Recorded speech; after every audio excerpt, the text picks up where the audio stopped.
এই রকমের ব্যক্তিগতভাবে যাদের বিদ্বেষ রয়েছে তারা তো উপদেষ্টা পদে থাকতে পারে না। এজাজের তো কোনো যোগ্যতা নাই ঢাকা উত্তর সিটি কর্পোরেশনের মতো এই জায়গায় প্রশাসক হিসেবে বসার। শুনেছি যে বড় অঙ্কের টাকার বিনিময়ে তিনি উত্তরের প্রশাসক পদ বাগিয়ে নিয়েছেন। তাই আমরা প্রফেসর ডক্টর মোহাম্মদ ইউনূসকে অনুরোধ জানাবো, অনতিবিলম্বে আপনি এই ছাত্র উপদেষ্টাদেরকে অপসারণ করুন। এই যে ঢাকা দক্ষিণের সিটি কর্পোরেশনের প্রশাসক পদে ইশরাক হোসেনকে আদালত তাকে ডিরেকশন দিয়েছে, কিন্তু আপনারা লক্ষ্য করেছেন সেখানে এই এনসিপির উপদেষ্টা জনাব আসিফ মাহমুদ তিনি সেটার বিরুদ্ধে, তিনি তাকে বসতে দিতে চাচ্ছেন না বা শপথ পড়াতে চাচ্ছেন না। শেষ পর্যন্ত তারা আবার কোর্টে রিট করিয়েছেন এবং ইশরাক হোসেনের সমর্থকরা নগর ভবন থেকে শুরু করে এখন কাকরাইল যমুনার বিভিন্ন জায়গায় আন্দোলন করছে। তো এই আন্দোলনের দিকে ঠেলে দিল কে? সরকার। কারণ উপদেষ্টা সে পিচ্চি হোক আর বড় হোক, গ্রাজুয়েট হোক আর আন্ডার গ্রাজুয়েট হোক, সে তো উপদেষ্টা, নাবালক হোক আর সাবালক হোক, সে তো উপদেষ্টা। এখন সেই তো এই ক্রাইসিসটা তৈরি করলো। এই যে আজকে এখন একটা দলকে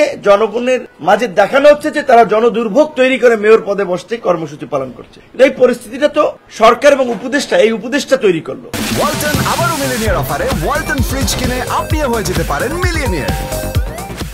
বিপরীত দিকে আমরা যদি দেখি ঢাকা মহানগর উত্তরের ক্ষেত্রে সিটি কর্পোরেশনে নিষিদ্ধ ঘোষিত সংগঠন হিজবুত তাহরীরের নেতা জঙ্গিবাদের অর্থায়ন এবং সম্পৃক্ত ছিলেন সেই অভিযোগে তিনি গ্রেপ্তার হয়েছিলেন, কারাবরণ করেছেন 2015 সালে দুইবার, এবং ওখান থেকে মুক্ত হয়ে যেটা আমরা দেখেছি ওই শাহেদের মতো বাটপার শাহেদের মতো আপনারা দেখেছেন না, বঙ্গভবন গণভবনে একদিনে গেছে 3-4টা পাঞ্জাবি নিয়ে, পাঞ্জাবি চেঞ্জ করে বিভিন্ন মানুষের সাথে ছবি তুলে। ঠিক একইভাবে আওয়ামী লীগের নেতাদের সাথে হাসান মাহমুদ, কৃষিমন্ত্রী আব্দুর রাজ্জাক, স্পিকার, বিভিন্ন মানুষের সাথে ছবি তোলা, প্রোগ্রামে যাওয়া, তিনি আওয়ামী লীগের লোক এটা প্রমাণ করার চেষ্টা করেছেন। আবার এই পট পরিবর্তনের পরে জাতীয় নাগরিক কমিটিতে ঢুকে শুনেছি যে বড় অঙ্কের টাকার বিনিময়ে তিনি উত্তরের প্রশাসক পদ বাগিয়ে নিয়েছেন। কারণ এছাড়া এজাজের তো কোনো যোগ্যতা নাই ঢাকা উত্তর সিটি কর্পোরেশনের মতো এই জায়গায় প্রশাসক হিসেবে বসার। সে সাবেক সচিবও না, বিচারপতিও না, আমলাও না, বড় কোনো রাজনৈতিক নেতাও না। তাহলে তিনি কোন ক্রাইটেরিয়া ওখানে গিয়েছেন? আর এই ধরনের একজন ব্যক্তিকে নিয়োগের মাধ্যমে আমরা যেটা দীর্ঘদিন ধরে নানানভাবে শুনে আসছি যে সরকার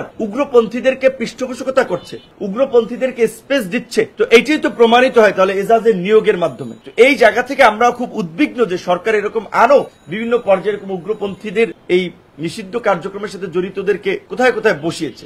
যেই কারণে আমরা বলেছি যে এই উত্তরের প্রশাসক নিয়োগ থেকে শুরু করে যেহেতু একেবারেই তাদের রাজনৈতিক দ্বন্দ্ব, রাজনৈতিক স্বার্থের বিষয়গুলো সামনে এসেছে তাদের কথাবার্তা কাজের মাধ্যমে, সেই কারণে এই দুই ছাত্র উপদেষ্টার পদত্যাগটা সরকারের জন্য খুবই প্রয়োজন, জনগণের মাঝে সরকারের আস্থা ফেরাতে খুবই দরকার। তাই আমরা প্রফেসর ডক্টর মোহাম্মদ ইউনূসকে অনুরোধ জানাবো, অনতিবিলম্বে আপনি এই ছাত্র উপদেষ্টাদেরকে অপসারণ করুন এবং সরকারের নিরপেক্ষতা নিশ্চিত করতে যেই প্রশ্নগুলো উঠছে সেগুলোর একটা সুরাহার দিকে আপনাকে যেতে হবে।